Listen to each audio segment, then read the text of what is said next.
morning, everyone. I want to start off by thanking all of you for participating in phase 2, part 1 of the rules review, both through your submissions to our survey and also by attending and participating in this town hall.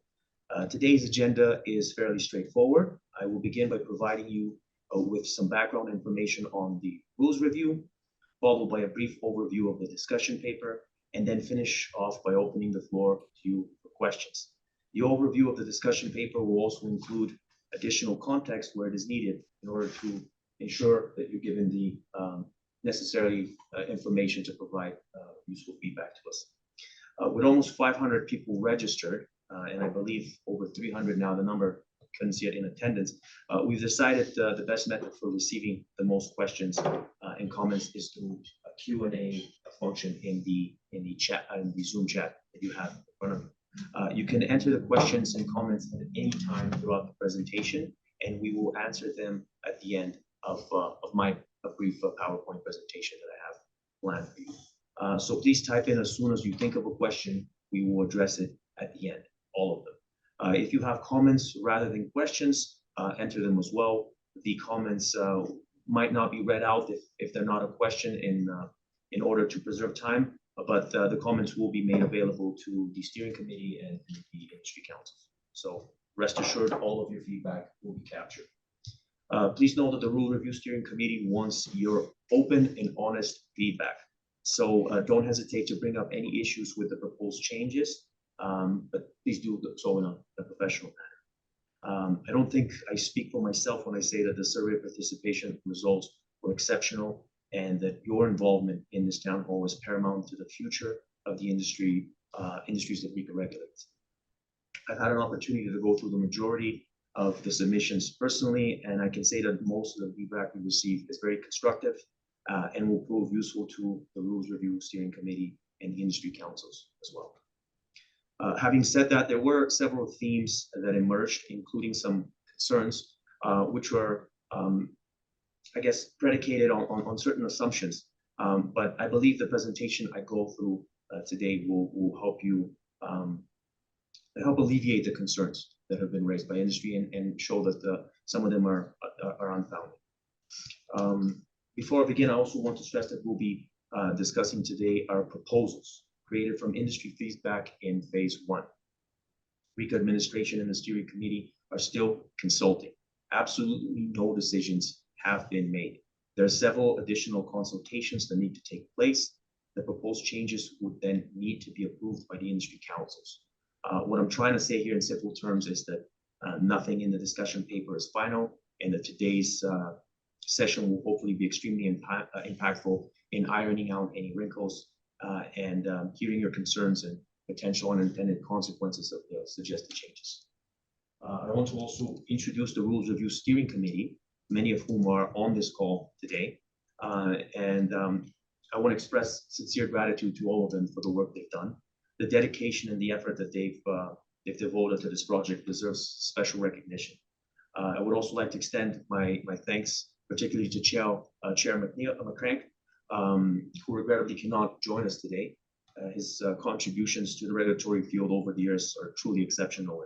And I know I speak for all of us when I say it's a privilege to be involved in this project with him. I think it's also valuable for you to hear from the members, like I said, personally from the steering committee. So I'll let them introduce themselves briefly, starting with the one I have here on the list is Ben van Dijk. Yes, good morning, everyone. My name is Ben van Dijk. I've been in real estate over 30 years, mainly in agriculture, rural agribusiness, and currently co-managing partner at Real Estate Center, and also operate several farms, and been more than 50 years in the agribusiness. Thank you. Thank you, Ben. The next one I have here on the list is Brad Koop.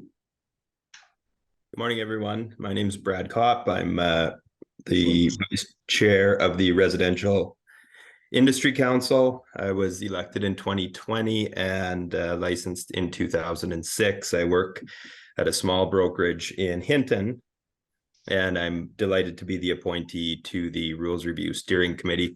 look forward today. Thanks to everyone for attending, and I look forward to your questions and ideally constructive feedback and potential unintended consequences of some of the stuff that we're proposing. That's the stuff that's easy to miss.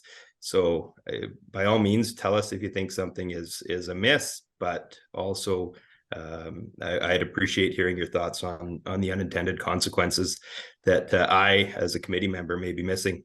Thanks very much, and look forward to participating. Thank you for that. Thank you, Brad. The next one I have there is Sherry Long. Hi, I'm Sherry Long. I've been a licensed realtor for 30 years in commercial. I am your commercial industry council representative. And again, as Brad is, I do appreciate everybody who's joining and their feedback on what we're trying to revise with the rules. Thanks. Thanks, Sherry. Next one I have here is Don Brown. Good morning, everyone. Yeah, I'm Don Brown. I'm one of the founders of the associate broker with Core Real Estate Group in Edmonton. We've been in the condominium management space for just over 12 years. I've been on the Residential Property Management Industry Council as vice chair for the past 3 years, and on the Rules Committee since its inception. We've had some fantastic discussions over the last year or so. Some heated, some very in-depth, and I think we've come to a pretty good consensus on what we're trying to bring forward. But to echo what Brad said, there's sometimes some unintended consequences. There's some things that that we may have missed. So we're really looking forward to feedback from the industry. You guys are the ones that really live this stuff every day as well. So thanks all for attending, and we look forward to some good discussions. Thank you so much, Don. The next person I have on the list is Gord. I can't see you. Oh, no, okay, thank you. The next one after that I have is Keith McMillan. Good morning, everyone. I'm Keith McMullen. I've been in property management for over 30 years, managing across Canada and the US, and I've had my license for 20 years, and I'm on the residential property management. And we're all looking forward to everyone's comments. Thank you. Thank you, Keith. I also want to take this opportunity to introduce the CEO of RECA, Russ Morrow. Russ. Hello, everyone. I'm sure glad to be here with you today and to be able to gather the feedback from industry across the province. I'm really pleased with the commitment of our industry council members that participated in the steering committee for the rules review. You've just met them. They have put in a lot of time on behalf of industry, and so I just want to thank them for their great work. And I really look forward to going through some of the questions that any of you have today, and really making sure that you feel engaged in our process and recognize how valuable your input is to us and to the industry councils when they make their decisions. So thank you, Christian. Thank you, Russ. And then finally, our registrar, Warren Martins. Thanks, Christian. Pleasure to join you all today. Very much looking forward to hearing the discussion and the questions. So thanks very much for attending. Thank you so much, Warren. Brian, could we move the slide? Thank you, sir. All right, so I'll begin the presentation now. And like I said, when this is completed, we'll open up the floor to questions. I see there's already 3 maybe questions, comments. We'll see what there are afterwards, but we'll get there when we get there. So starting off with just a very brief history of the rules. As you see on your screen there, the rules came into force on October 1st, 2006, and there have not been very many major changes since then. The ones that are outlined on the screen are the major ones. In 2008, there was the designated agency and transaction brokerage changes that were implemented. And then 2013, the written service agreements. Again, those are some of the major changes that have taken place. Everything else that has happened in between that are more clerical, nothing major. The last one there that you see is changes due to the new act, which took place in 2020. And I think some of the changes that are being proposed now are also stemming, as we get into the licensing framework, which is an interesting topic. They stem from some of those changes that happened to the act in 2020. Next slide, please, Brian. So this is an important slide for us to relay to you, in that these are the primary drivers for the proposed changes. what you see on your screen here. Number one is to increase consumer protection. In all of the meetings that I've participated in with the steering committee, that has been their number one priority, increasing consumer protection through these changes. The second one, though, you see there as well, reducing red tape, and the last one, modernizing the rules where necessary. The drivers are very concise and straightforward. I don't think there's much need to elaborate on them, but if you do have questions, I'm more than happy to answer them at the end of the presentation. And I hope today's session will give you a better appreciation of how each driver related to the suggested change in the discussion paper. Next slide, please, Brian. And this also gives you a source of where the proposed changes came from, so you understand that it is the steering committee looking at feedback from industry and working with that feedback to create these rules. So ultimately, the changes are actually coming directly from industry themselves. That's why we're going through this entire consultation process. So as you see there, the Rules Review Steering Committee, after the committee reviewed the feedback from phase one of the consultation that we conducted, they tasked RECA administration with consulting on the ideas for the proposed changes that we'll be discussing today. Just to provide you with some more context, in phase one of the rules review, RECA engaged all levels of stakeholders, including associations, government, brokerages, consumer groups, and individual licensees as well. RECA also has considerable feedback through the broker forums that we conduct as well, presentations we do to brokerages, and the everyday interactions that we have with licensees. So that was also used in drafting the proposed changes. Thanks, Brian. Next slide. Oh, sorry, before we go there, I guess industry council, I want to stress that again, none of this is final. We are in the consultation process. There's much more consultation to come. We are just looking for your feedback on some of these suggested changes. So please don't walk away from this presentation as this is set in stone. There's a lot of time to submit your feedback and for these rules the suggested changes to be adjusted. Thanks, Brian. So one of the from the responses that I had an opportunity to go through, one of the most I guess I don't want to say controversial, but the one that had the most separation in the feedback would have been the changes to the licensing framework. And I think it perhaps a major contributor to that is some of the assumptions that were made in the responses. And I don't want to place any blame on anyone. There's no one to blame in this situation. Language is complicated, and interpretation of even simple sentences can be sometimes varied and problematic. So I completely understand where the responses came from. But I just want to make sure that through this session we end up dispelling those myths. So one of the first ones that we want to focus on is this idea that the change was implemented in order to generate revenue. I want to be as clear as possible that RECA intends to remain revenue neutral through this process. This was what was discussed in the steering committee. This was what was discussed at many levels internally as well. There was never any consideration given to the structure change when it came to revenue generation. So that is not on the list of priorities at all. We've completed a number of preliminary projections to determine how different cost structures would impact revenues, and all of them have seen either revenue reductions or revenue neutrality. I think that's important to highlight, that the intention of this change is to, at the bare minimum, reach revenue neutrality. And I guess to give you an idea, it might be helpful for you if I provide you just with an example from one of the projections that we were looking at. So some background, I guess. RECA regulates three different industries: real estate, mortgages, and condo management. The real estate industry is particular because there's four different sectors there: residential, commercial, rural, and property management.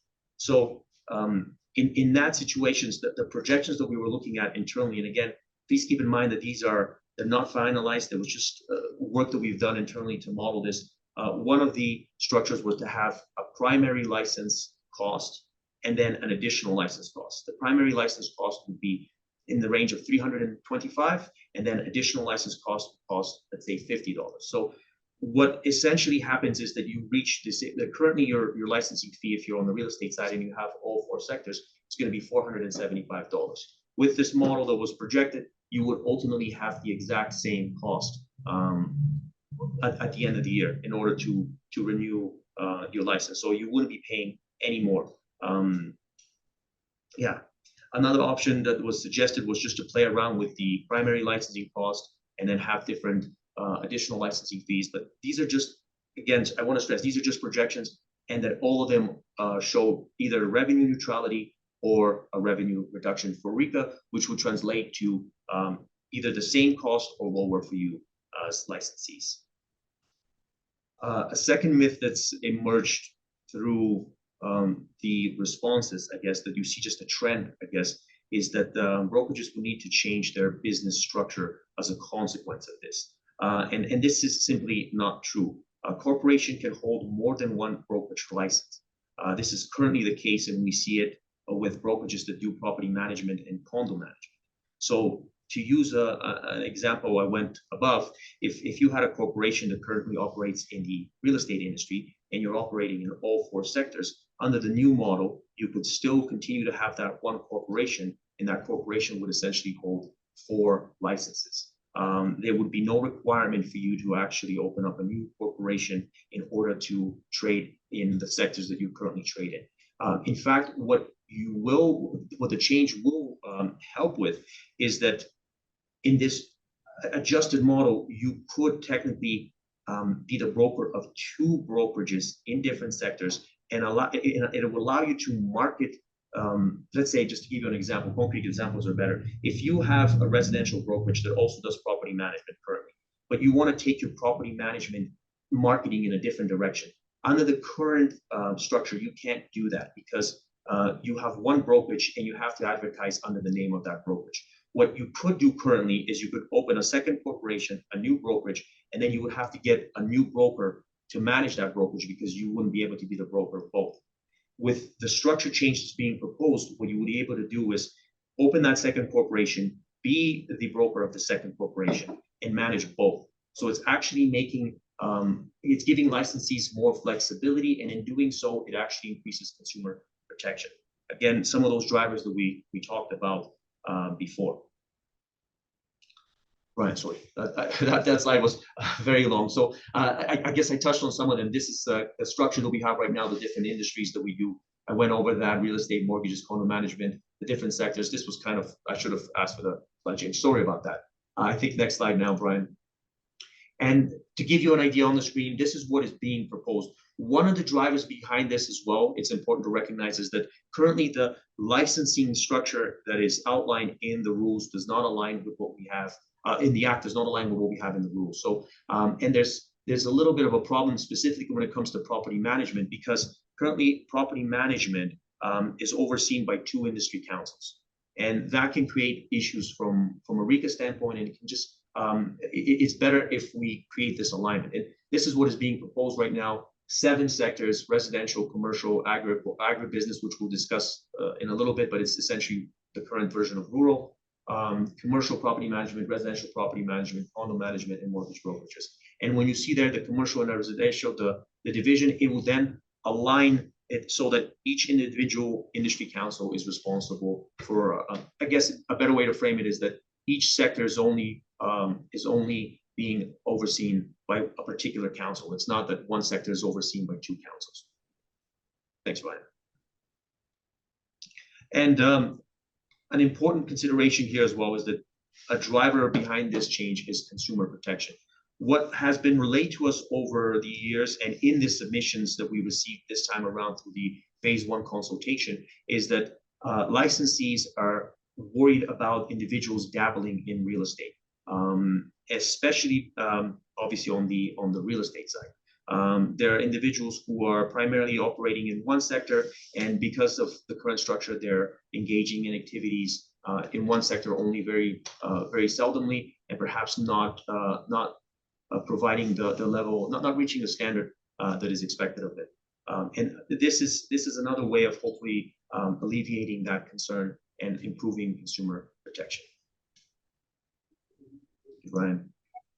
So these are some of the questions. Obviously, as you went through the discussion paper, I'm sure you've seen them, but these are the questions that were posed to you. So do you support aligning the framework of, I don't need to read it for you because it's on the screen, but the first question is essentially, you have, I think, enough background now to be able to form a better opinion on it.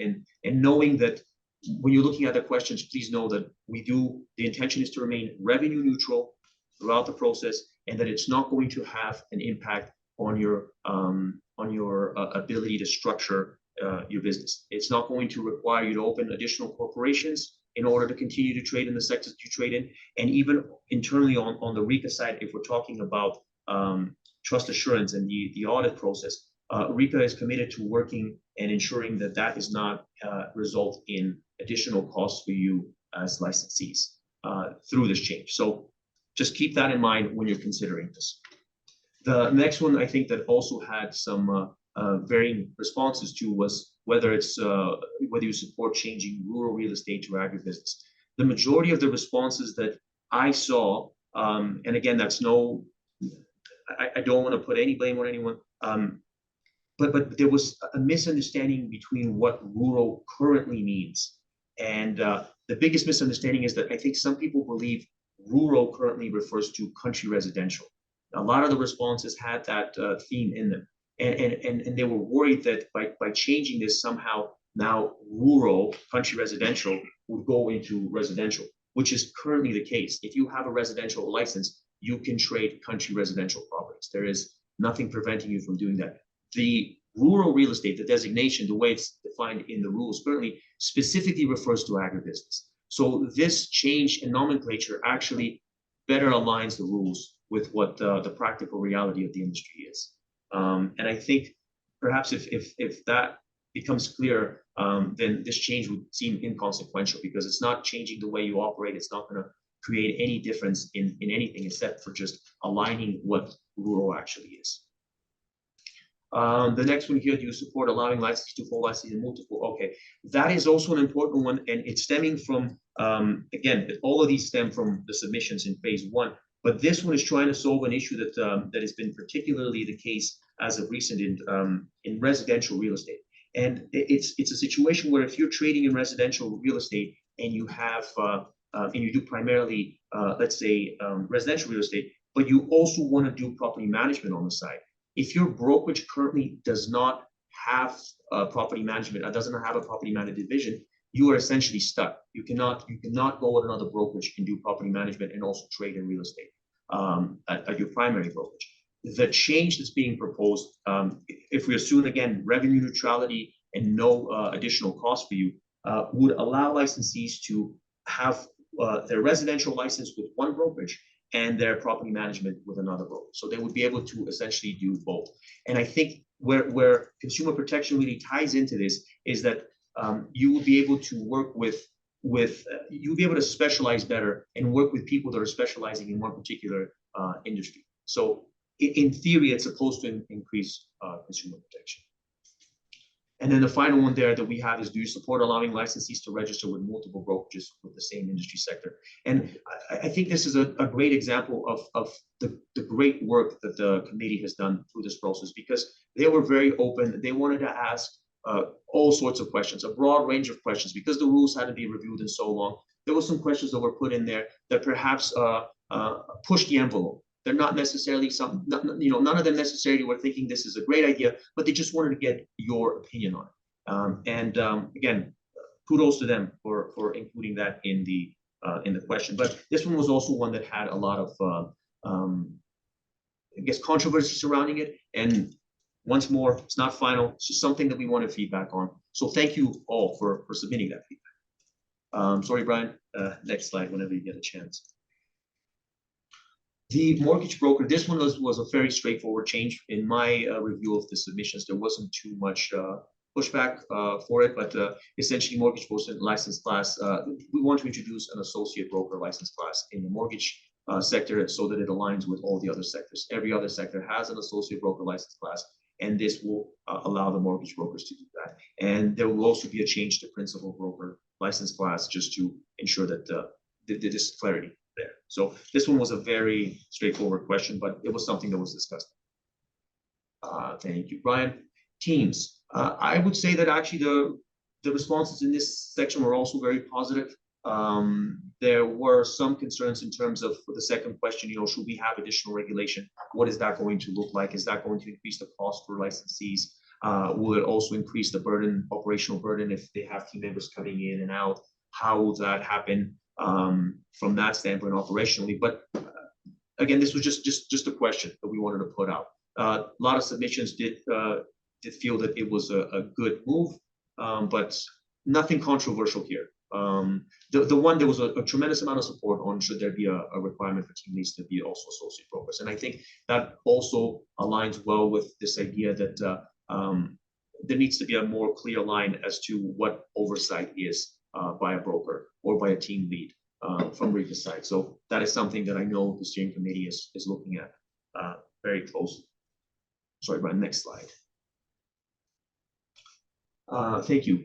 So the registered business office, this was also, I would say there was some pushback on this one with some licensees feeling that the requirement of physical office is, I guess, it aligns with their perception of how real estate needs to be practiced, and it's more of a legacy kind of idea. But the majority of the submissions were very open to this. They understood that the industry is moving forward, and in modernizing the rules, we have to kind of look at various business models, and we cannot, as a regulator, restrict business models in that capacity as long as it doesn't in any way impact consumer protection. So I'd say that this one was a fairly straightforward as well, but I look forward to questions on it.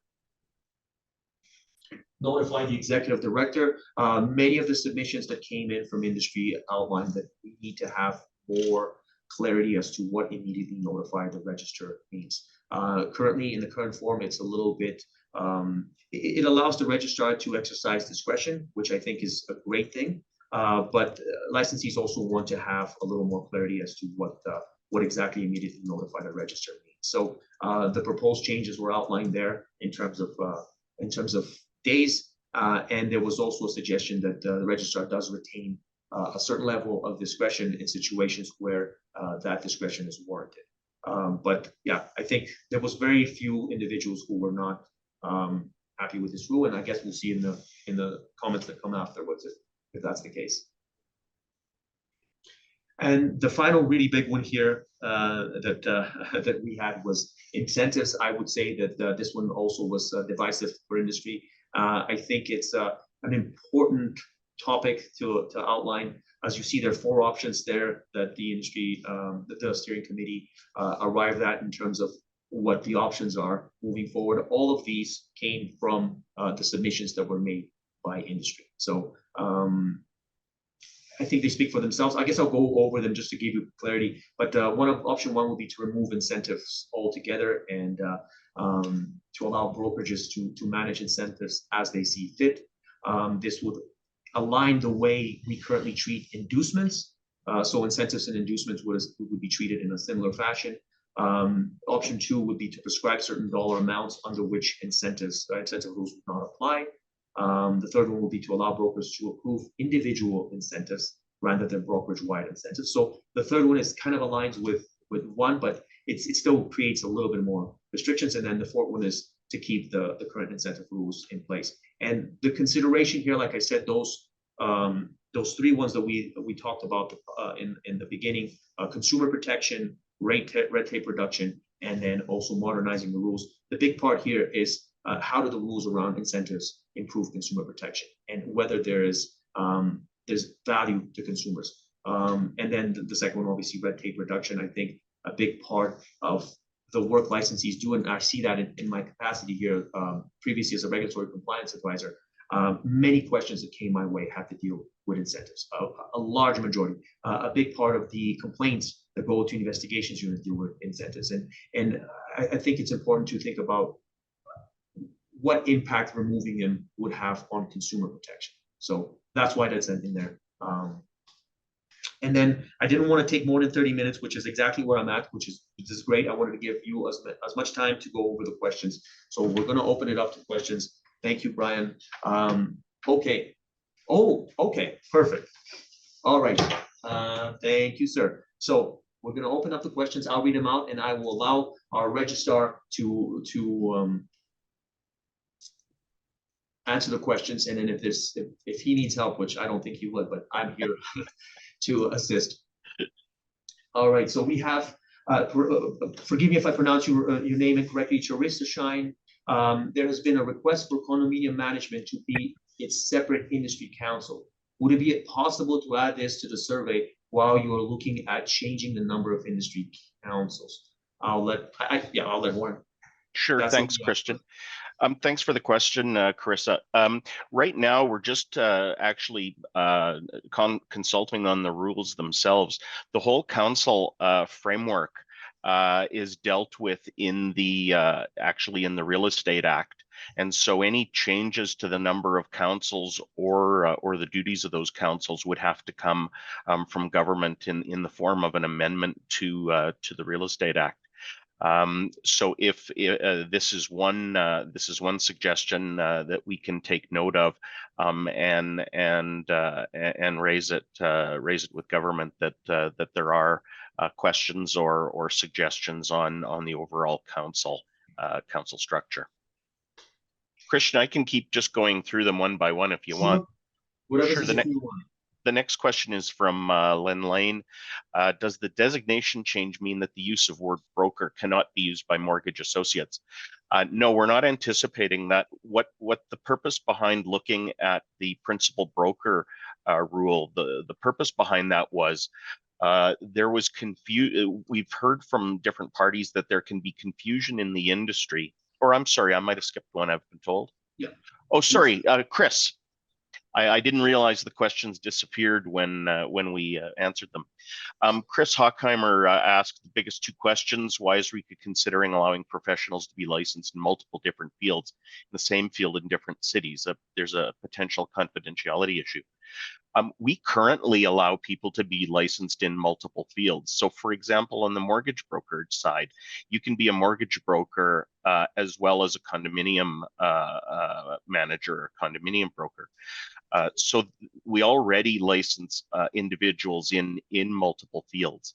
In terms of the same field in different cities, I'm not sure about where the concept of the cities comes from. What we're sort of doing, and the way I describe the licensing, the proposed licensing framework, or what we're consulting on, is it really is an a la carte licensing model that gives flexibility to brokers and flexibility to their associates and associate brokers to pick and choose those areas that they want to practice in, to remain current in those areas when we inevitably get to some relicensing education, and also to not have to take education in areas that they have no intention of practicing in. So really what we're trying to do is give people the most flexibility. As Christian mentioned, the whole concept of having multiple real estate licenses with multiple brokerages, those are just questions that were floating out there. I come from originally, before I was with RECA, came from the insurance regulatory sector, and this is a similar model in licensing where individuals can pick and choose. It may well be that the councils look at that and say that that might be more confusing to consumers to allow someone to have multiple residential, for example, licenses. But that's the rationale behind it. Does the designation change mean that the use of word broker cannot be used by mortgage associates? No, that's not going to be the case. Individuals can still call themselves mortgage brokers. In fact, in the statute, in the Real Estate Act, mortgage broker is specifically defined there, and so the rules can't change that. The reason behind sort of the designation of a principal broker was to allow there to be a bit of a differentiation between the broker of a mortgage brokerage and a mortgage broker. In the same way as in a real estate brokerage, you know that when you call someone the broker, that's the person that's actually responsible for the management and supervision the brokerage. And by adding the moniker of principal broker, that allows the same thing to happen in the mortgage brokerage field. But there's no there won't be any change, or not any change anticipated if this proposal went through. The other thing that was what was asked, and this came from AMBA, is also whether or not we should consider having an associate broker status to allow mortgage brokerages to better prepare for succession planning, to allow licensees to have a bit of career progression if they want to take further courses and have that associate broker designation. But it's also important to note that it's not mandatory to have associate brokers. This was just giving the option for a brokerage to move that way, and that was something that was actually suggested by AMBA. In the discussion paper, this is from Justin Meyer. In the discussion paper, it mentioned reducing red tape. How does making 7 times the licensing reduce red tape? Well, what the proposal is actually focused on is allowing people to choose whatever licenses they want. So if someone wants 1 license, they can have exactly 1 license. They can have a commercial license, they can pick 1 license, and then the broker can be educated in that area, and then the associates that are in that brokerage would also be licensed to work under that license in that one area. So it's not requiring 7 licenses. What it's doing is it's allowing individuals to pick and choose. When we brought in the commercial relicensing education a few years ago, what we saw is that a number of people didn't want to complete that commercial education because they really didn't practice in the commercial area, and we saw actually a drop-off in the number of commercial licensees that we had. And so what we anticipate is the same thing to a certain extent. It'll be a bit of an unknown until we get there. But we think with the introduction of this, that individuals will pick and choose licenses, and the number of licensees in any given area may decrease if people aren't actually forced to have the license, forced to have all of those sectors like they are now at the brokerage level.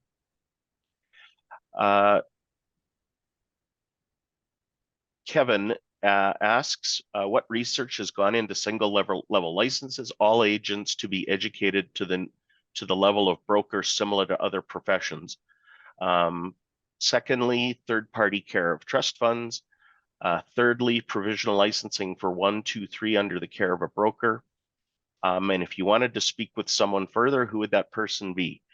I think what we're doing on the first question in terms of what research, like I said, I've worked in a number of different regulatory contexts, both looking at the Law Society as well as in the insurance sector, and this is the way licensing was structured in that sector, and so we're looking at it here to see what individuals think. Third-party care of trust funds. I'm not sure of the nature of the question, Chris, or sorry, Kevin. Maybe if you wanted to speak to someone further, that would be me. And I think so. You can just call RECA or send an email to me, wmartinson, MARTINSON @reca.ca, and I can get back to you on that.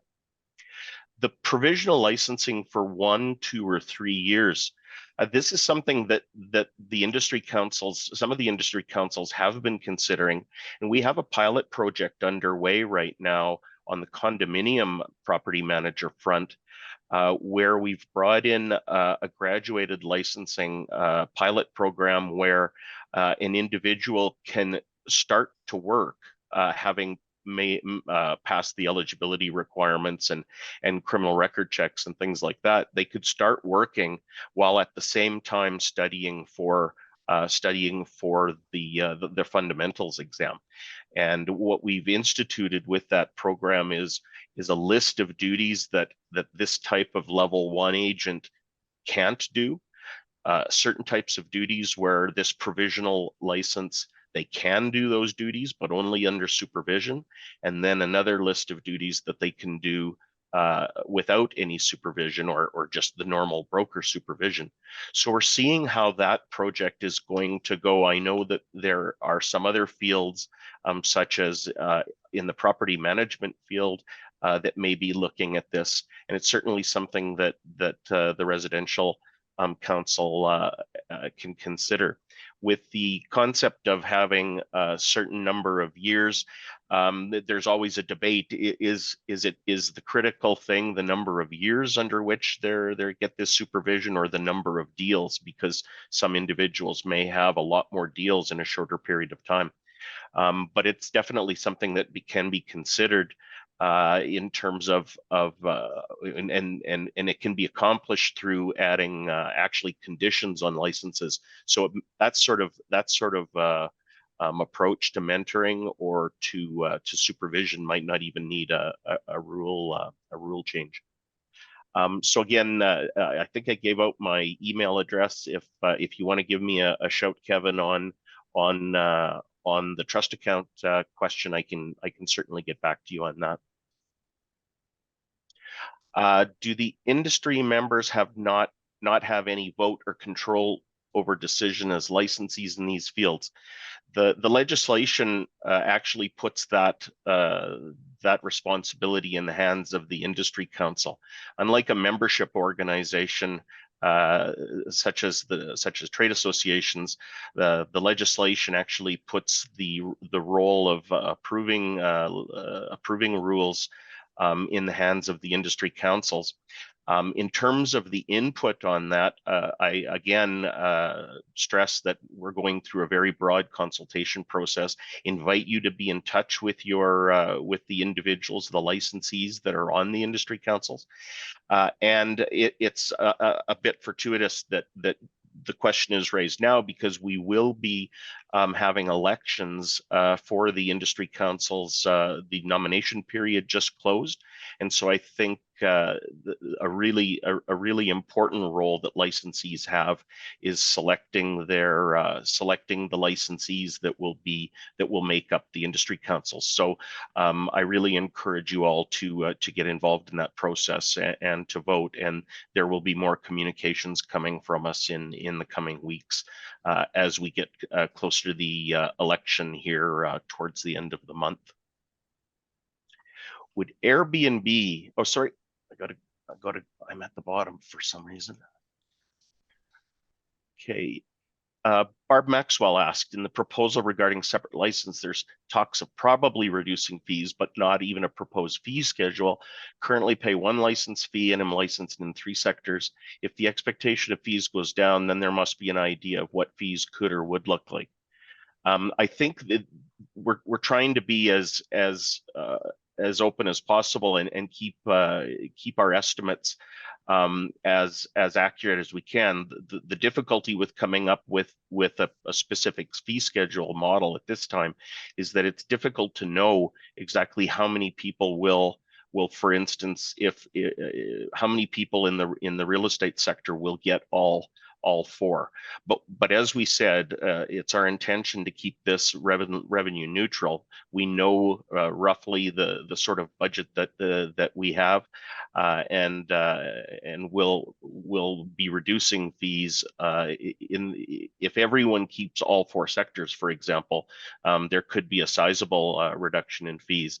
I think the way that we can also deal with it is if there are unanticipated, if we do collect more money, what can happen, for example, is the following year offering a rebate on fees to individuals, so that there can be a flexible approach to fees, so that we're not collecting more money than we need to operate.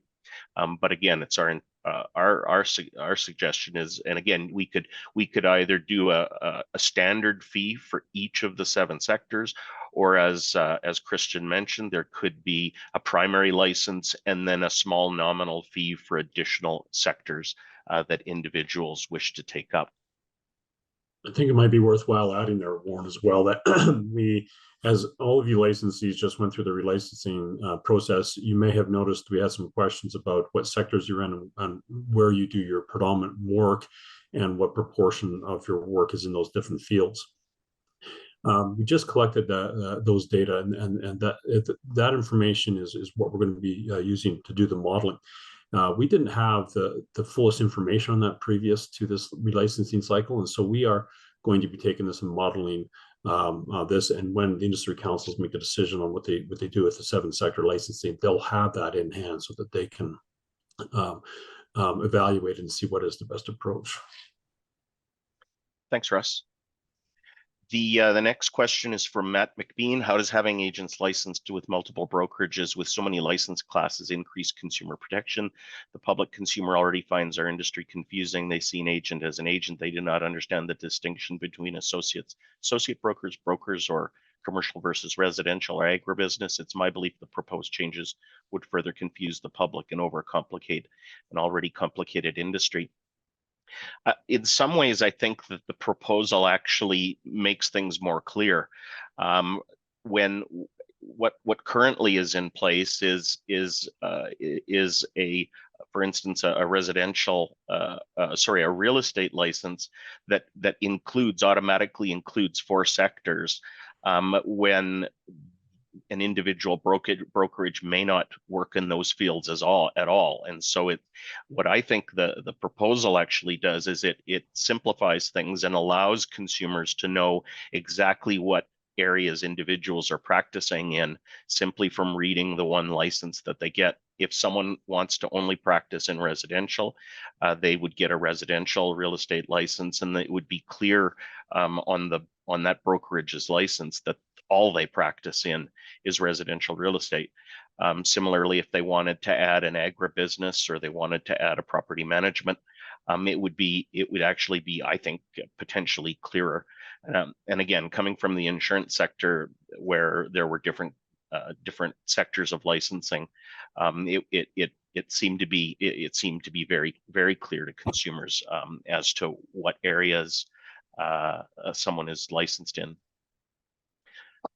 Tim Reed asks next, how could adding the administrative burden for 7 not increase costs? What research was done that would conclude this to be the case? We don't think that there will be an administrative, there doesn't necessarily have to be any additional administrative burden. If it comes to the brokerage side, again, the broker is going to be in the position of selecting what licenses he or she wants, and then any compliance obligations in and around those specific licenses would be in place. But again, the broker will decide what types of licensing, what styles, and what combinations of licensing that they want for their brokerage. In terms of administrative burden here internally, what I'm envisaging is an application form or a renewal application. Ultimately, what I would like to see, if this went through, is a renewal application that simply has a drop-down menu. You have one application and it says, okay, which licenses do you want?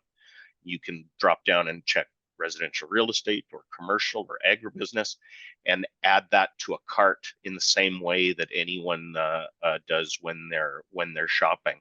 And then at the time of renewal, brokers would then still be able to either add licenses or drop licenses, depending on, as long as they have met the educational qualifications.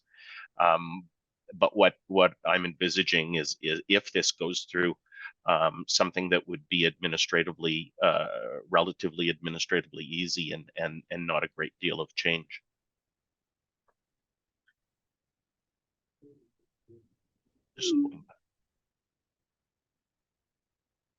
If there won't be any fees increased, then who will be paying for all the new staff required to control and monitor realtors running around using different licenses? I don't think this is going to be a great change for us. I think what it will do potentially is allow us to be more focused and actually know what sectors individual licensees are practicing in. It'll give us a better opportunity to focus resources, whether that be through the practice audits,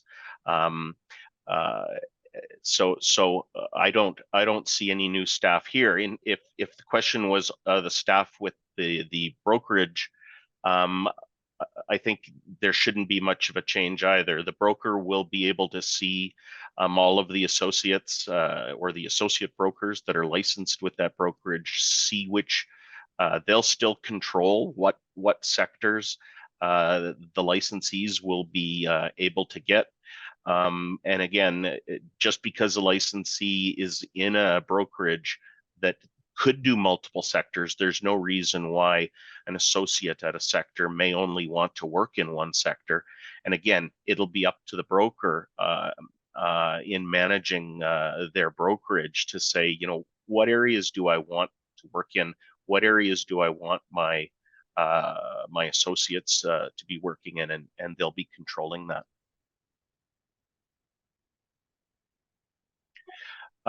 Cynthia DeGood, sorry, I can't pronounce, my eyes are a little bit bad this morning. Further to the last comment by Matt McBean, the consumer is not protected when non-licensed individuals are allowed to use the title of property manager. They do not understand the difference and are not even aware of associate, etc. I think that we agree that consumers aren't protected when non-licensed individuals are entitled to use property manager. We deal with unlicensed activity on an ongoing basis. If we have individuals that are practicing in the field, we do have ongoing investigations. And so if you come across individuals that are acting as property managers without licensing, again, there's a mechanism that we have here at RECA that you can submit online complaints, and we can look into those.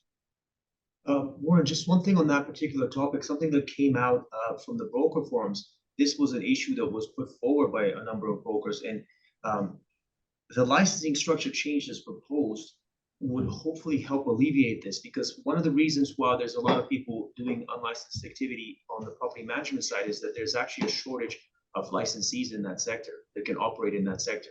And a part of that is because some of them that would be willing to work in property management currently can't, because they're registered at a residential brokerage doing residential trading. So they have to kind of pick between the two. But with the new licensing change, it would actually open up the industry and provide for, I guess, labor mobility internally within the province, so they can go to different brokerages and trade. So sorry, just that's something that came out of the broker forums that was okay. Thanks, Christian.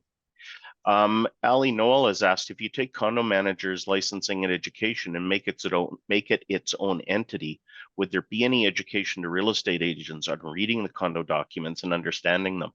Something we hear that we hear quite a bit, and again, this goes to the question of how often and how much experience do people have in individual fields. Right now, there is an ad hoc committee that is looking at the residential real estate competencies and what needs to be taught in the education there. And if you think, Ali, that there needs to be more focus on the residential side in condominium documents and understanding condominium documents, that's something that we can definitely raise with the committee in their deliberations. There has been discussion from time to time, should there be a separate condominium residential, like a residential condominium specific license that's just for condominium. One of the complicating factors always, though, is when you create subclasses of licenses and very restricted numbers, what has to be ensured is that there are educators that are willing to develop a course for a smaller number of individuals. So I think the two ways of increasing competence when it comes to understanding condominium documents, or just the general practice of condominium real estate, is by beefing up the existing competencies, so that there's a greater focus on some of those things. And again, please feel free to reach out to me in terms of that issue, and I can pass that on to the ad hoc committee that's looking at at the real estate competencies. I think it's Glenn Calderon talking again about the revenue. Again, I don't. If what we're trying to do is keep revenue exactly neutral. We don't. We're not proposing to use this as a manner to generate additional income. It's going to be dependent again, and it's hard to model on how many individuals will drop licenses. As Russ mentioned, we did try to get a little bit of data this year from licensees. I don't know if you recall when you renewed your license this year, we were asking individuals how much of your practice is made up in the individual sectors, and so we're going to continue to try to get data on that so that we can better estimate what is the uptake going to be on any individual licenses, so that we can better plan what the ultimate fee schedule will be. So that's what we want our approach to be in the future.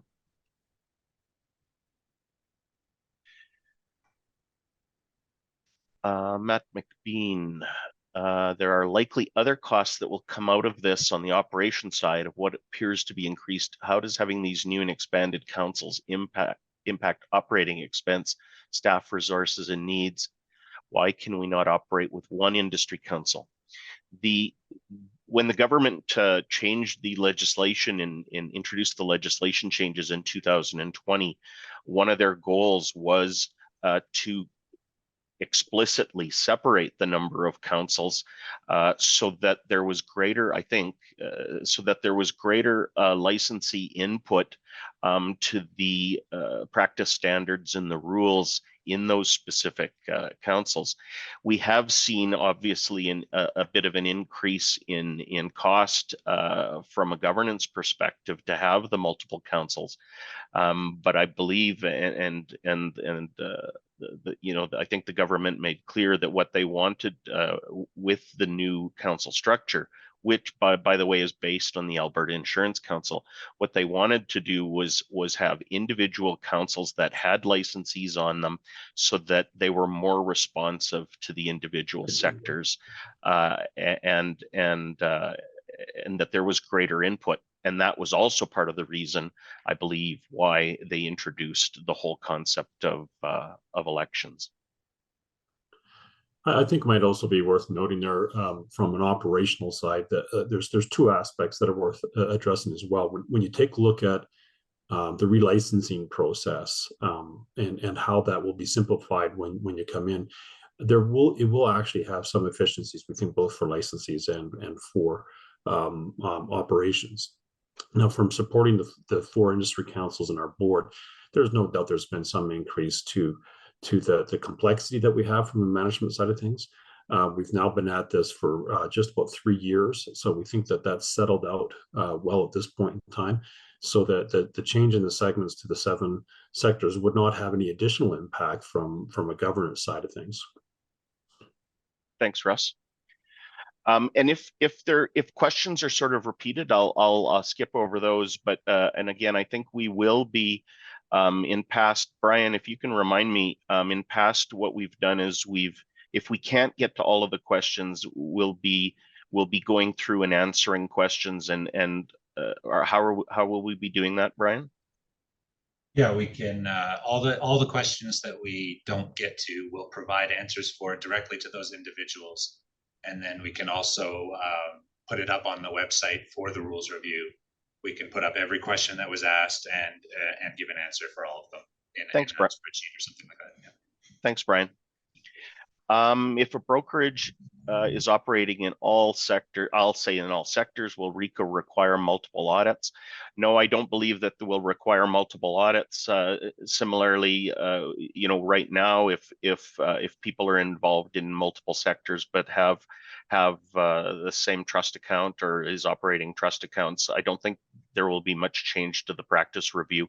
I think what can happen, though, a good thing that can happen out of it is that the practice review can be a bit more focused because the reviewer will know exactly what sectors the brokerage is operating in and can actually be more focused. Dolores, I'm not sure if I know the answer to this question. I might have to defer to somebody else. If a farm is near a large city, say Edmonton or Beaumont or Duke, and is now a farm but is really more valuable as investment or development land, where will it be listed? Christian? In situations like that, my advice is always to determine what the highest and best use of the property is and the marketing direction that the seller wants to take. And so we don't have hard and fast rules on that. And this is a very complicated example that Dolores is providing us with. And I think if it's more valuable as an investment or development land, then I think she should be listing it as a commercial property. Thank you. Alan Seguin has asked, will a broker have to retake educations and exams, aka if your current brokerage does both commercial and residential? So will the broker have to go back and take another broker course? No, I don't believe that's the case. Brokers right now have a comprehensive education. If they're practicing in residential and commercial, if this model is adopted, they can move forward and get the residential and commercial license. And the good thing, I think, one of the intended consequences is that if one of the councils, for example, if the commercial council wants there to be specific education for commercial real estate, then that broker won't be required to take continuing education or relicensing education in areas in which they don't practice. So we can actually focus future education solely on those areas that the broker wants to practice in, wants to supervise, and wants their associates to work in. The discussion paper says industry councils will work to ensure the framework will not result in fee increases. I think I've dealt with fees, Alan. What we want to do is to remain revenue neutral and structure the fees based on what we think or what we anticipate a demand to be for the various fields. And again, we'll be trying to collect data over the next period of time so that we can better predict the uptake on individual licenses so that we can accomplish that revenue neutral goal.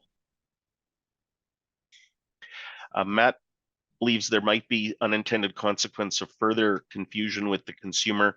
I think I dealt with that to a certain extent. I think that when licensees have the ability to pick and choose distinct licenses in which they want to practice, I think that will actually improve consumer protection, and consumer awareness is also a critical part of our consumer awareness is part of our strategic plan, and so we also do what we can to communicate with the public and to try to educate the public in terms of how the industry is structured and what is required of licensees. The other question, what can RECA do to help industry improve the education component? As I mentioned, we're currently doing 2 education initiatives. One, as I mentioned, on the residential side, where there's an ad hoc committee made up of educators and stakeholders that will be looking at those competencies. We no longer offer courses. With the change in the Act, we were required to divest from education. So our role is very limited when it comes to what educators are providing in their courses. We don't have the ability to audit those courses. But what we do is we give regular feedback to educators in terms of what students are telling us after writing the exam. So we do try to give continuous feedback. But again, there is the ad hoc committee on the residential real estate side right now.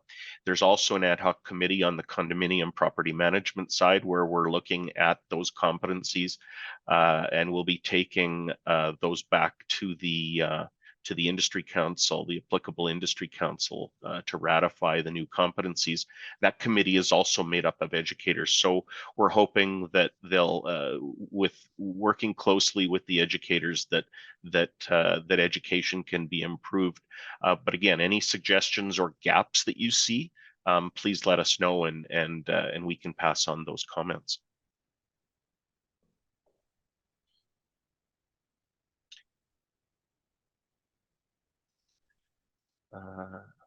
I think the fact so many, this is again from Matt, I think I talked about the question from Ali. I think I've touched on that.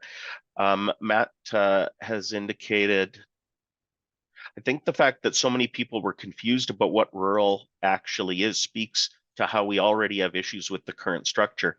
If you're worried about people dabbling, how do we address the agents that do not understand country residential today currently, and it appears with the proposed changes they would still be dabbling? We can offer sector licensing like this, but we can't really control how much someone actually practices in the area. So what we can do is try to address that, I think, through relicensing education, so that there's a bit of a professional development that can take place at time of renewal. I think you're right, though. There is a lot of confusion about what rural means, and part of the takeaway that I get from the responses that we had was that there might be opportunities here for more communication with licensees, so that they understand what the sector really is. That it's looking at what the new term might be, agribusiness. And so we hope that will help dispel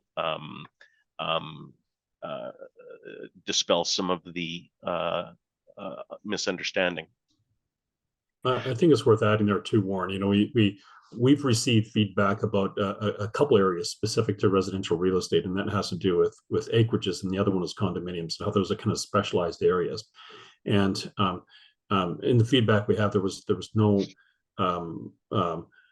comments about maybe separating those out. However, I think that, like you said, Warren, approaching it through a continuing ed side of things might actually be the way to help people gain more skills.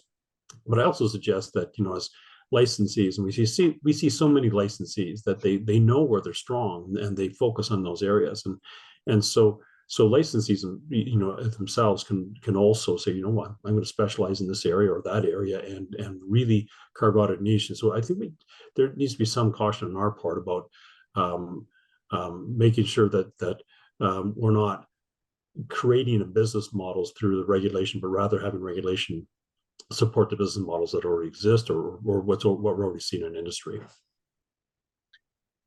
Glenn asked about consumer protection. Again, I think the consumer protection comes in here is that individuals can choose to practice in areas and explicitly say that they're going to be practicing in certain areas, rather than having a license that allows them to practice in a whole host of industries that's not really clear if they're actually practicing in those areas or not. And I think consumers will also benefit from knowing that if they're looking up a brokerage on our website, that they'll know that this is a brokerage that deals in one or two or different sectors. So we're hoping that what this will do is individuals will make a conscious decision to keep one or more of their licenses and add sector licenses, and we think that will promote the end result that people aren't going to get a license that they're not intending to practice in, and again, we want it to be clearer to consumers as to what services or what areas of practice brokerages are in. Can I just say, sorry to interrupt you, but one thing that I guess maybe I didn't really touch on that well in the presentation is that there was 3 drivers to the rules review, and the third one there was modernizing the rules. Part of the change was also driven by a need to modernize the rules and align them with the licensing structure. So if it's not going to impact negatively consumer protection, I guess you have to weigh the three factors. I didn't touch on that very well. Sorry. Thanks. Thanks, Yeah, Warren. no, not at all.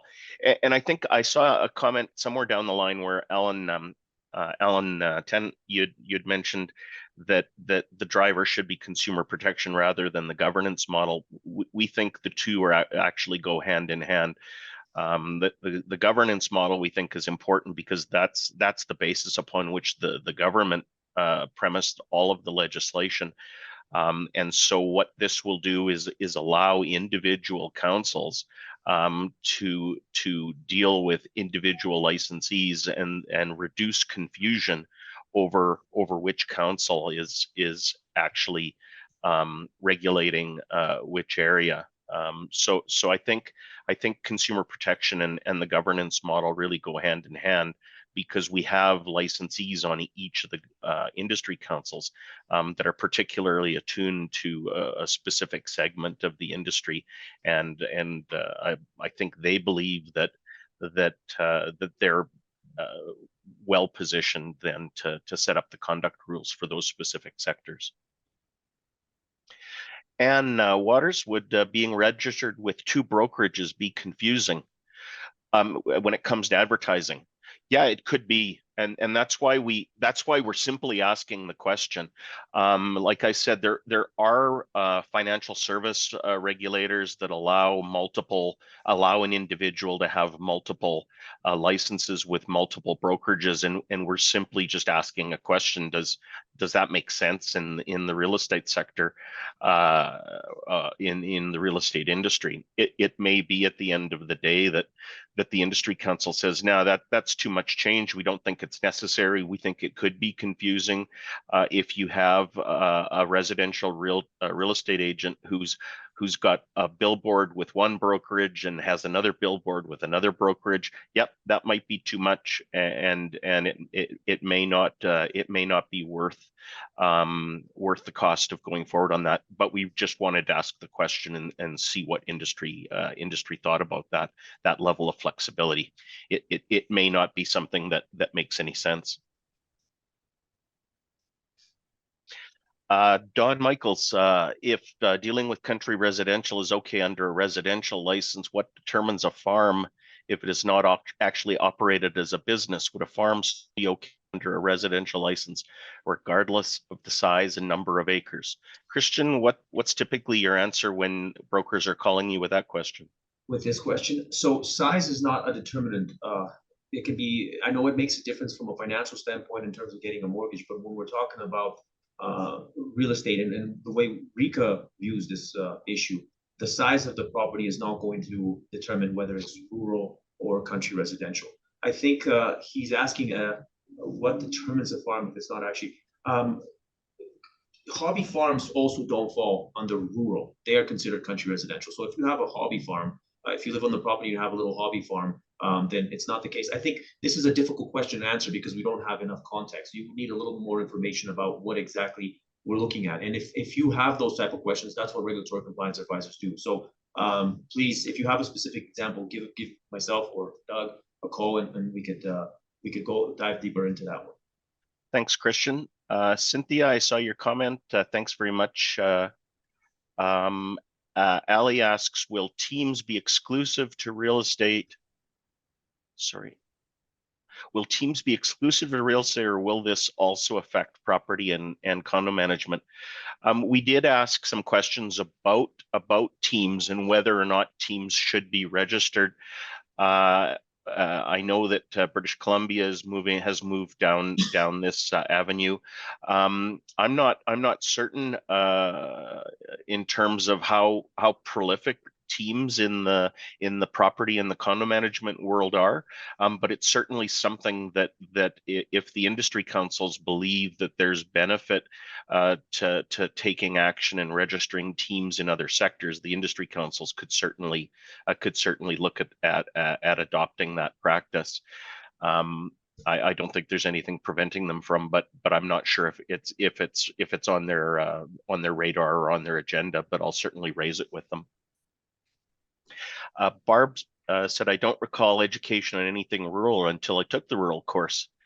I was definitely under the impression that I required the rural course to do rural. No, as Christian said, this is also part of the reason why we want to change the why we're considering changing the name to agribusiness, so that it further differentiates itself, looks at use of land versus where land is situated, and that would be the determining factor in what licenses would be needed.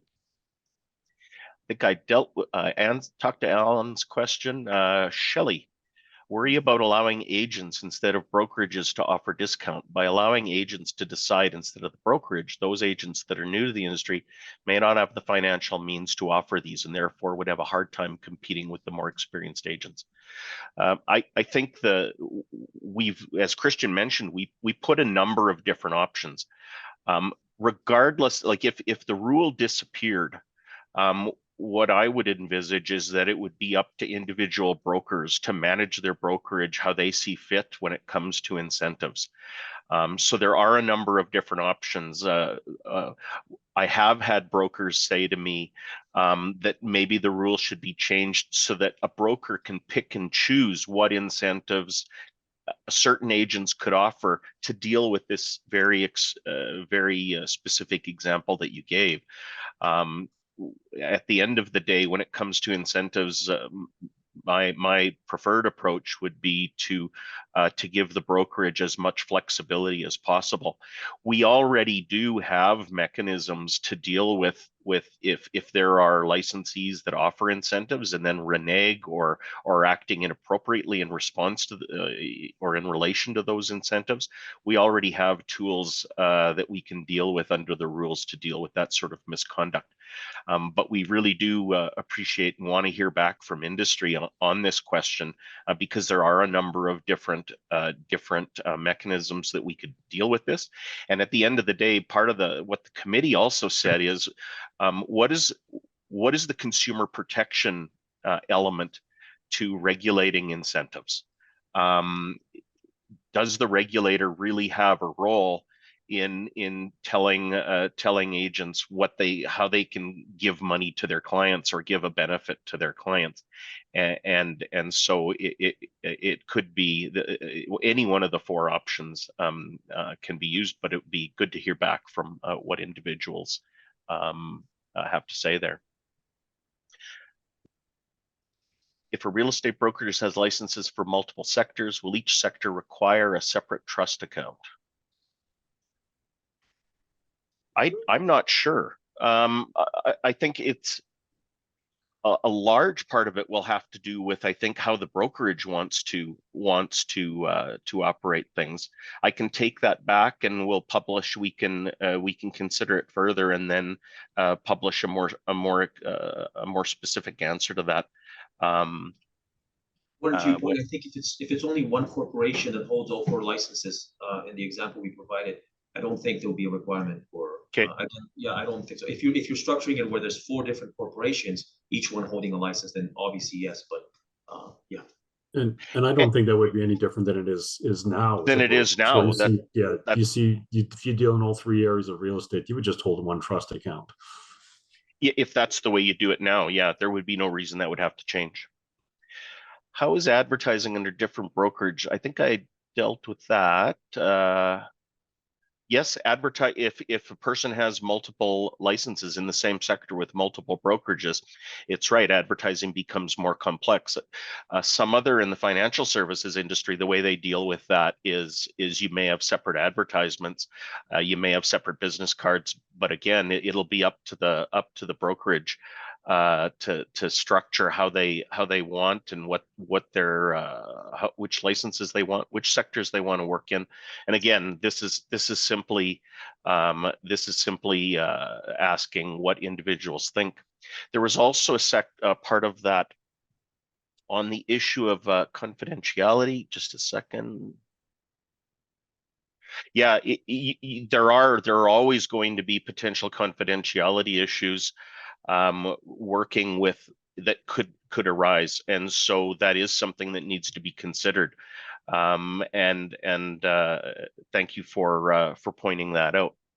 And Warren, just to keep jumping in, but this is an important one, I think. Currently, as you mentioned earlier, condo managers and a brokerage that does property management as well, essentially hold two licenses under the same brokerage. Confidentiality is an issue there as well, and there's ways to handle that appropriately. So. And similarly in the mortgage brokerage space, this sector approach is, as Christian mentioned, is in the condo management versus property management versus mortgage brokerage. And so, yeah, there would have to be some thought put if a brokerage wants to structure things and take a number of different sectoral licenses on how do you deal with those confidentiality issues. Cynthia, or sorry, Chuck. An existing associate licensed in all sectors would have to now specialize in one sector, i.e. a residential associate cannot trade without a commercial license. That's correct. So, but they can specialize as much or as little as they want. If they want a commercial license, then they'd have to work at a brokerage that also decided to have the commercial license, unless you're allowed to get different sectors at different brokerages, like what we're asking about. But you can limit, you can specialize or be a general practitioner as much as the broker and the brokerage allow.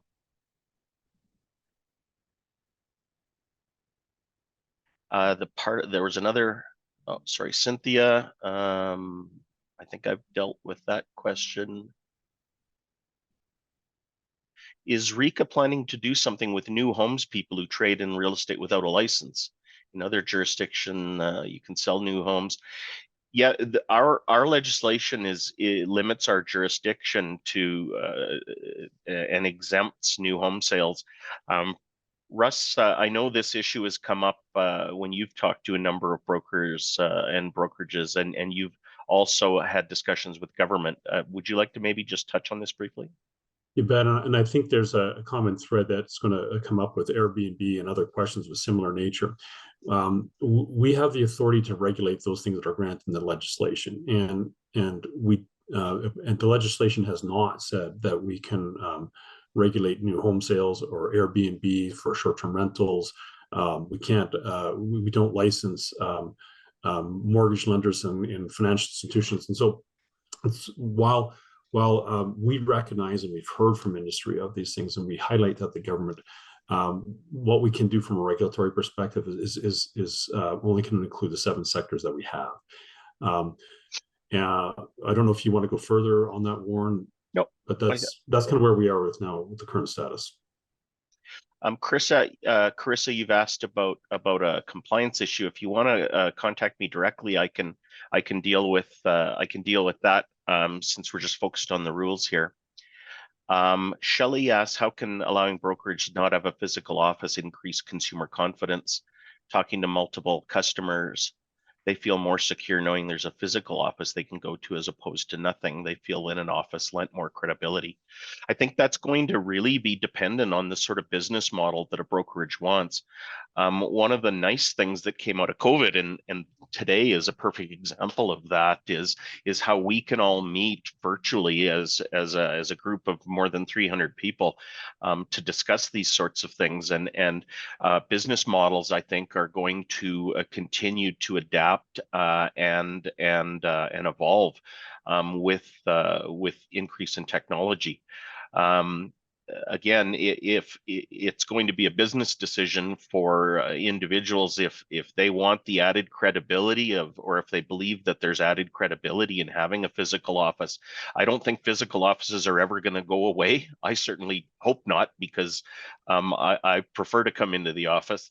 But having the flexibility that simply just recognizes the advance in technology that we have, and that there are new and evolving business models.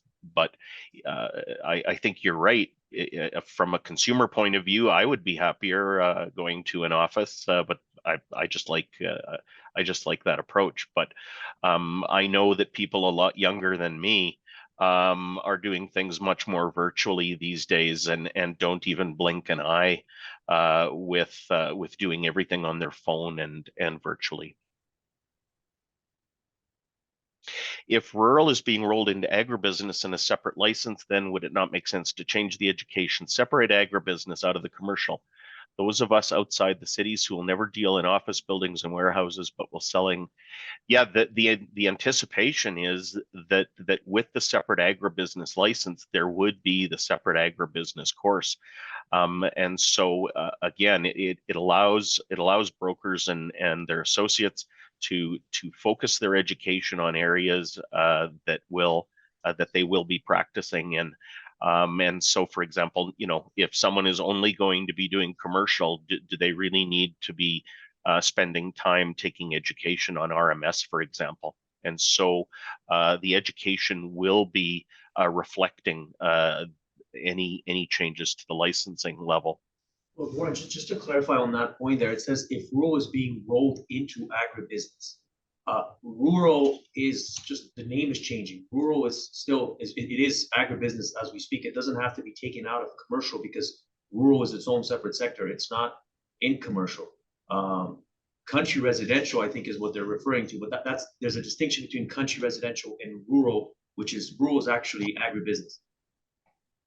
I just want to clarify because a lot of people are under that impression.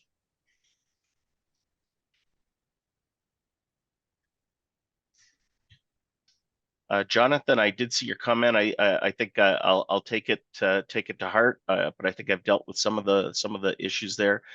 The proposed. I think though on that point, Warren, it's worth noting because I think one of the things that Jonathan's mentioned is based on a premise that you have to have multiple brokerages, and the key is that one corporation, one organization can have multiple broker licenses within the same framework. So you can have a commercial license and residential and agribusiness license all in one shop. So I hope that it answers the idea, says it doesn't mean that you have to have three businesses to be able to run the same sectors that you do now. Okay. I've said as much as I really can at this point on fees.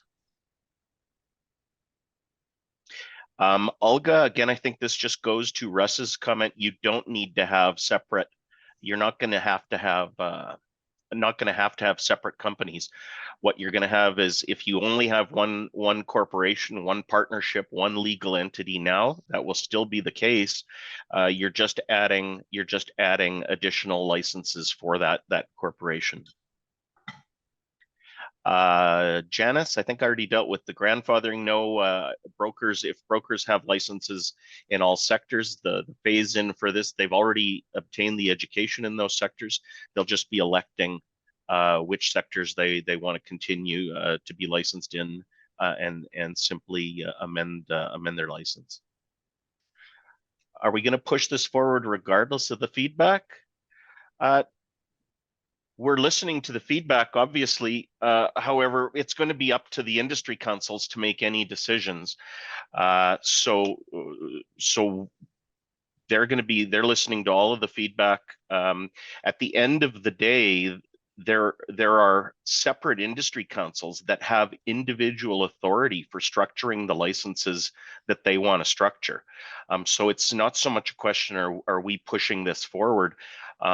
At the end of the day, those industry councils set the standards and set the licensing structure for those people that they practice with. So it really will be up to the decision of those industry councils how they want to structure the licenses of their practitioners.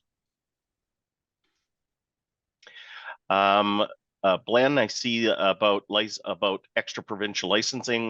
Not really a rule question. Just to let you know, we're obligated under Canadian Free Trade Act and Labour Mobility regulations to recognize licensees from other provinces. We really have no authority on that. But if you want to give me a call directly, I can certainly talk to you about it. I gave you my email address, my direct line. I know this. Maybe I'll be inundated with calls now. My direct line is 403-685-7900. So you can call me directly if you want to talk about labor mobility. It's as a regulatory nerd, I enjoy the topic. Don't you think, Justin, don't you think it would be better for consumers to make sure that realtors are fully licensed in all fields? You mentioned dabbling in real estate was a feedback. isn't only being able to do one thing dabbling. Would it be make education harder? Well, what the possible change in licensing structure does is it makes people make a conscious decision as to what licenses they want and what license they want to practice in. There's only so much that we can do to stop people from getting a license and then maybe only doing one or two transactions. So we know that that's not going to get rid of all possibilities. However, we do have other rules that say that you have to provide service competently. You need to know the limitations of your knowledge and ability to work within sectors. What we think is that this will take us a certain way there, because you'll have to make a conscious decision on what areas you practice in, rather than having a real estate license that allows everything, and then all of a sudden you get the odd deal, and well, I don't need to do anything from a licensing perspective, so I'll do the deal, whether or not you feel that you may be competent in it. We just think that it's a step in the right direction for specialization.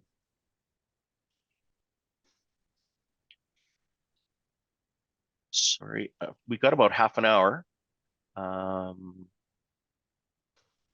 Thank you for the comment on incentives, George. I did see that, George Bamber. FinTrack, yeah, there could be complications if agents are at multiple brokerages. However, we're already dealing with this in terms of a few sectors where individuals can have separate licenses with mortgage, with condo management, and with property management. So again, this isn't a new or novel idea. All this is doing is taking the existing rules in those sectors and applying them to the residential field. And so any FinTrack or compliance issues that exist are already having to be dealt with in those sectors.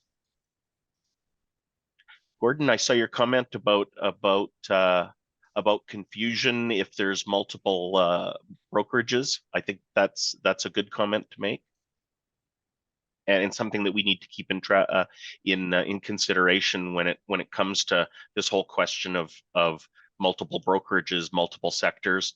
It may be at the end of the day that the industry council simply want to say that the rules should remain the exact same on that you can that on the real estate side, you've got to pick one brokerage, and if they don't do all of the sectors that you want to work in, then you may have to choose a different brokerage that does have that sector, rather than getting licenses at different brokerages.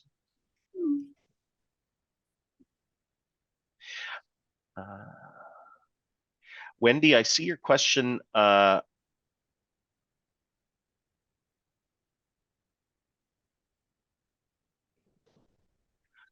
Christian, do you know? Can you comment on Wendy's premise? Is that?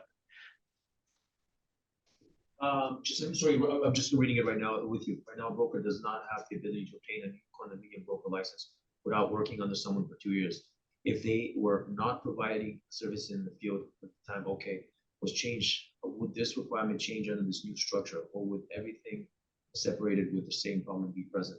I think that's a really good comment and something for us to take back and consider. I don't necessarily know if it would change. I'm not sure. I don't think that it would. I mean, the requirement to be a broker, I think most of the sectors, have a minimum experience requirement. So we'll have to look at what sort of experience is going to be necessary to get any individual license. I know, for example, that some stakeholders, for example, on the mortgage side, AMBA took a position that they thought that the 2-year requirement wasn't enough, and should actually be that should be increased. Like I said before, it's always difficult to throw years in something because it doesn't really talk about activity and experience. So there's a bunch of different ways to look at experience requirements, whether you look at deals versus time.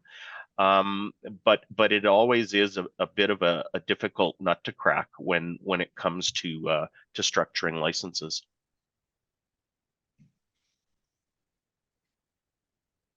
Chris just clarified, if you are allowing a residential realtor to meet licensed at one brokerage for residential and another in Edmonton, how are you going to make sure that confidentiality is followed?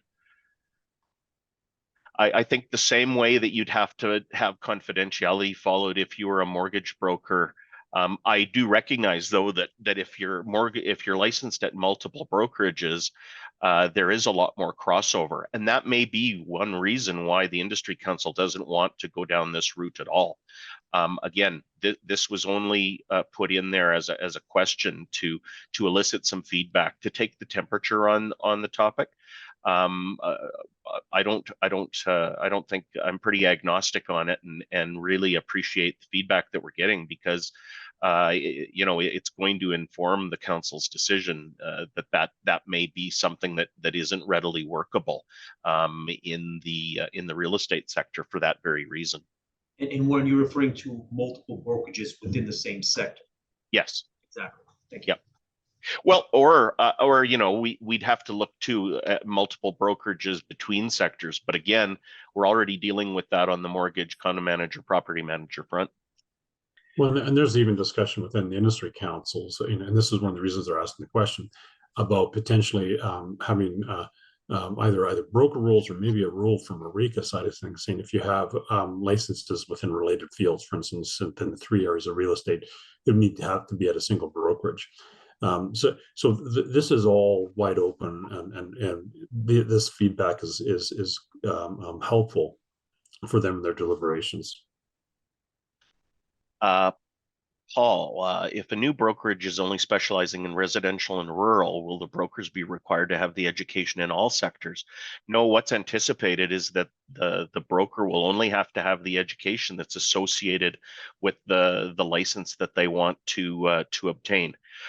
So if a residential broker doesn't want to do commercial and wants to stick solely to residential, then the idea, and this is some of the red tape reduction, the idea is that the broker would only have to have education in that area, and would not have to take courses or relicensing education in the other sectors. Would Airbnb be covered under property management? I think I gotta offline that one. You may want to give me a call, because there's a number of different legal opinions going around the world right now in terms of the status of Airbnb.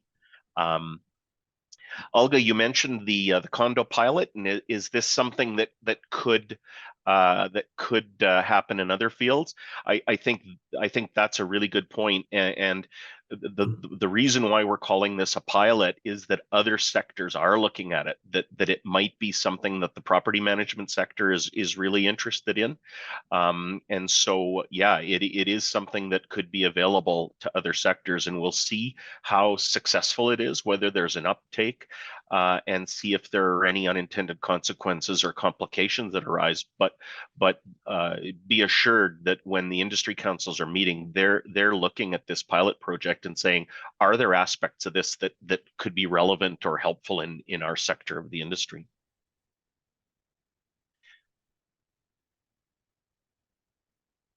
If an individual can potentially be licensed in multiple brokerage, what is the point of having the point in a broker having to be licensed in all fields? This model specifically says that a broker wouldn't have to be licensed in all fields. What they would do again is choose the sectors that they want to work in, that they want their associates to work in.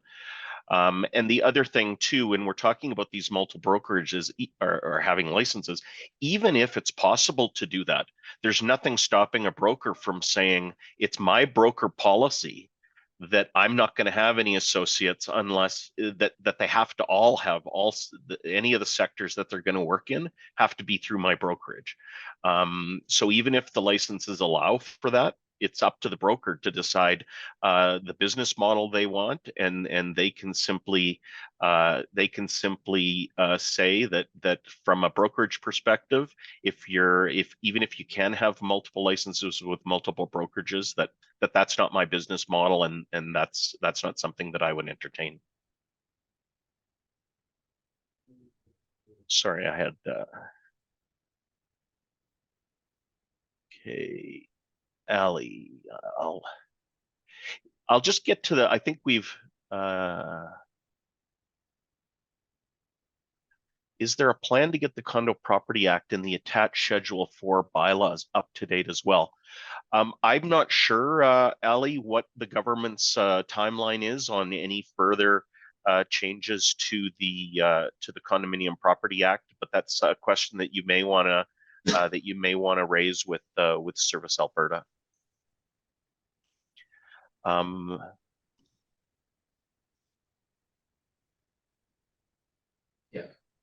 The next question: if you're licensed in all sectors, does that roll over? And if that's accurate, what education applies, or in general education continuance?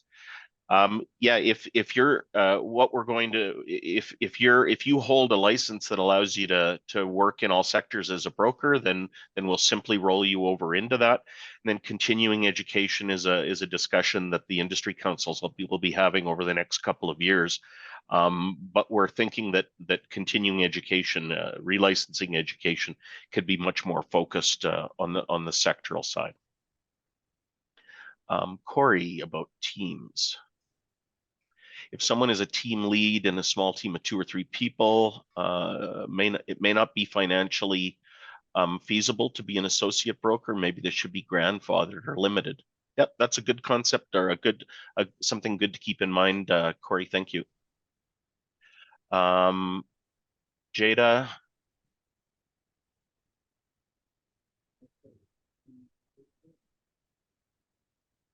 Yeah, you're asking about fees payable to different brokerages.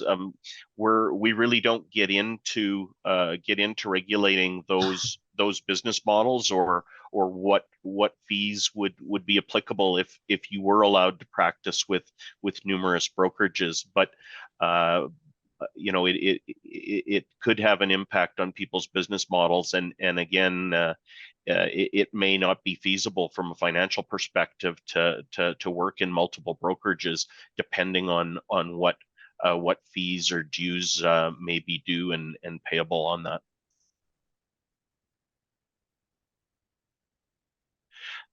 Your intent is for it to be revenue neutral to RECA or individual agents.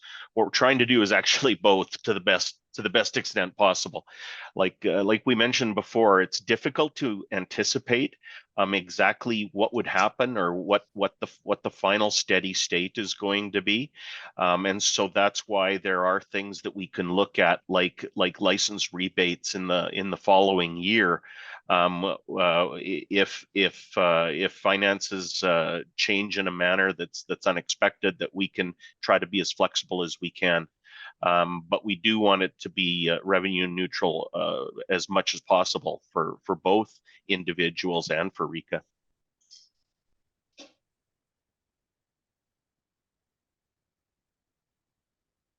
Anita, how do you engage? I think you engage exactly like we're doing here today. Let's see, Chad. Sorry.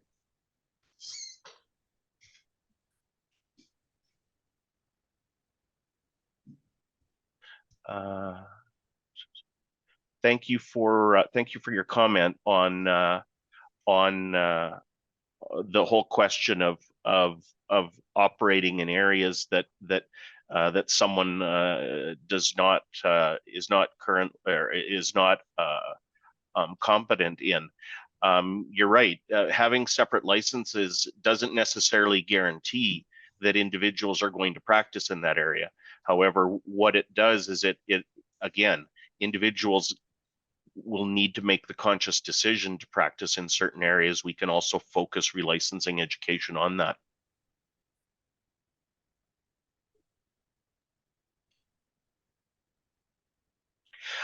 David, in terms of team leads and associate broker licenses, I think it's still too early to say what the phase-in period would be, or how individuals would be grandfathered. We could look to what happened in BC and how they did that. Again, until the councils make a decision on whether they want to move forward or whether they think it's advisable to move forward with registration of teams. And then at that time, they'll have to make some decisions about how to grandfather, how the phase in and the transition period would work. Chad, about conflicts. Yes, there's definitely, you have to deal with conflicts if people could work at multiple brokerages. Those things, again, are already being dealt with in terms of people that hold mortgage brokers licenses with one brokerage and other sectors. So the important thing of conflicts of interest is A, recognizing them, B, making them known to clients through disclosure, and C, mitigating risks. And that will continue to be the case. If there's concern with an industry member, sorry, Chad, I'm just, you're asking a lot here. I might just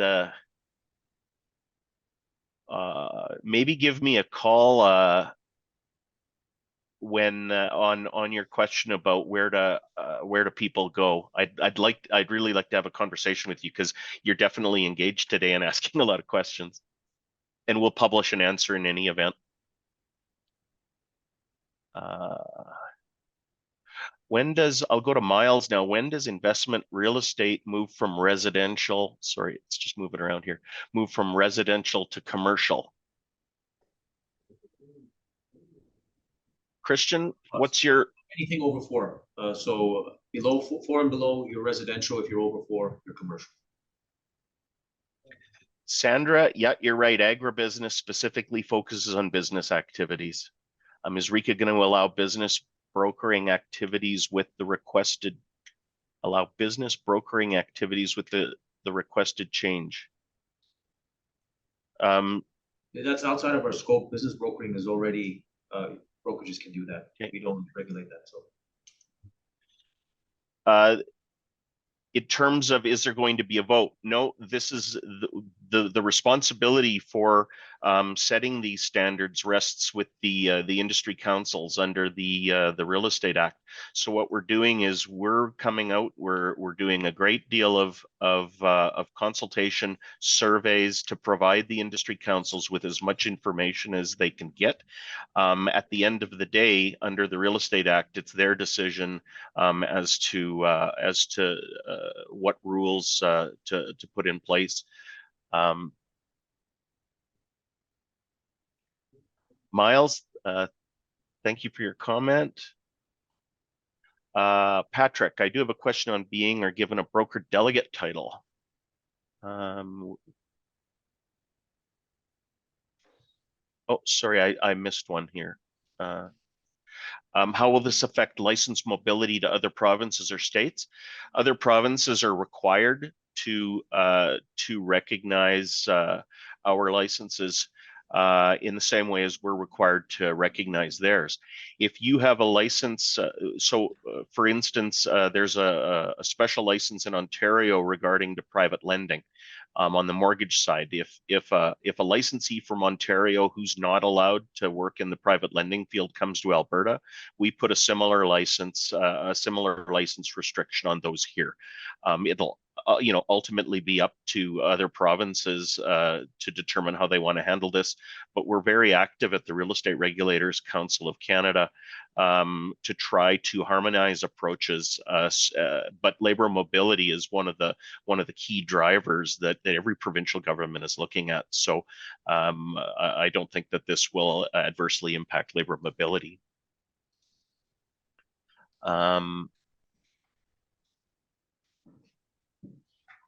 Thanks, Patrick, for your comment on the broker delegate. Kelly, you had asked about how this is decided, who ultimately makes the decision, the industry councils.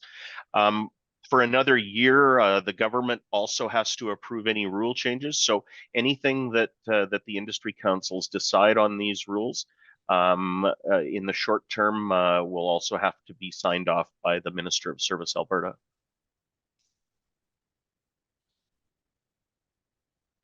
Thank you for your comment, Ken.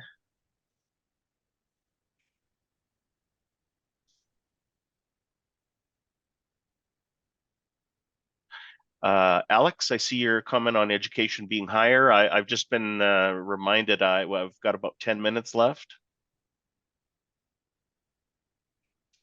As Melanie, as a broker at a property management in a small town, I like the ability for an associate to be, sorry, keeps moving on me. I like the ability for an associate to be licensed with 2 brokerages. Would each brokerage have to pay licensing fees for that associate? If no, the licensing fees would be based solely on the number of license an individual gets. If they do want to, if this went through and you were allowed to be licensed at multiple brokerages, then yes, you'd pay a fee for each license that for each license that you have at each brokerage. That would stay the same. And that's let me just add there, Warren. So that's the RECA fee specifically. There would be no difference, if there are 1 or 10 brokerages, but you would have to look at what are the implications from the real estate boards, the regional boards. Of course, that's entirely outside of RECA's fee schedule. So just consult with them as to how they would approach that.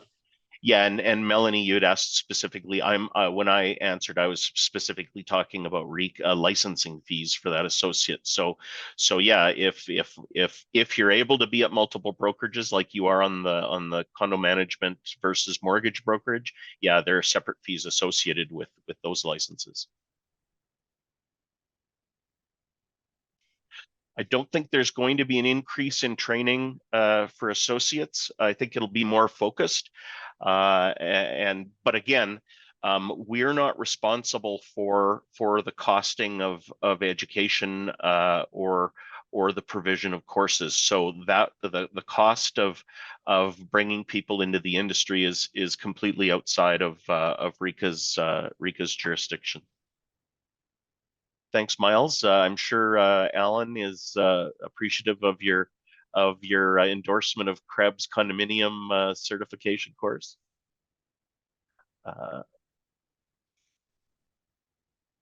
Dolores, yeah, conflict of interest. I think we've touched on some of those.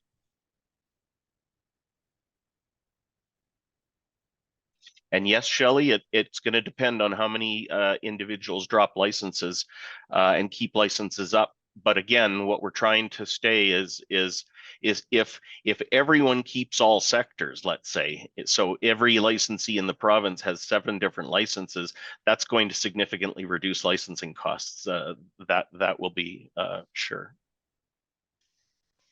Miles, yeah, we will be publishing answers.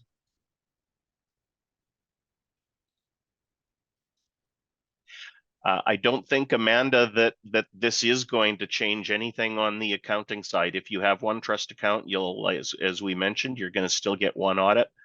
So I'm not sure that will cost additional costs there.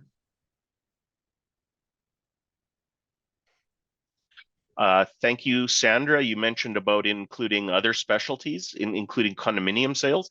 That's something that the councils do look at from time to time. As I mentioned, though, the one complicating factor is the smaller the licensing pool of potential people holding that license, the smaller that is, the harder it's going to be for educators to develop a course that can be given cost effectively. So I think that's one of the limiting factors in terms of how granular we want to get in licensing.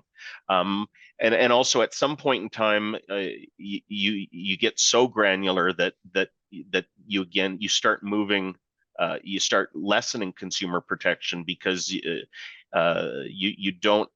We want to try to balance having the ability to move the sectors, but also having a broad enough understanding that the distinctions and so I think what we're trying to do is find a balance in specialization where we're trying to get people to specialize if they want, but not go so granular that they don't understand the complete picture. Thank you, Audrey, for your comment about incentives.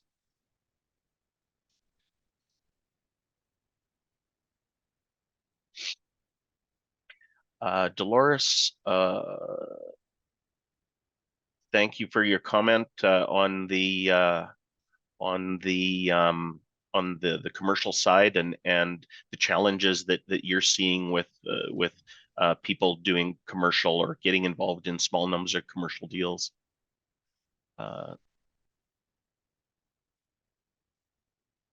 Eric, thank you about mandatory shadowing. That's something that a number of the councils are talking about. And again, it's always a bit of do you have time limited shadowing obligations, or is it shadowing on a certain number of deals? How does the compensation work during that shadowing period? But it is something that some of the individual councils are looking at that. Thanks, Daniel, for your comment on RECs and local lawyers in Lethbridge.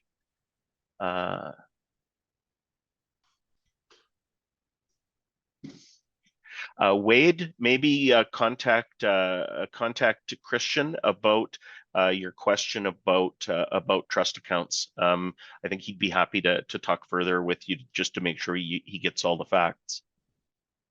I think I've dealt with the concept of brokers having to take more exams. The bringing in of condominium management was a bit of a difference because there were individuals. This is your Wendy. This is your question. If you want to discuss that further, please give me a shout. Would changes to advertising rules be made to accommodate multiple brokerages in the same ad campaign?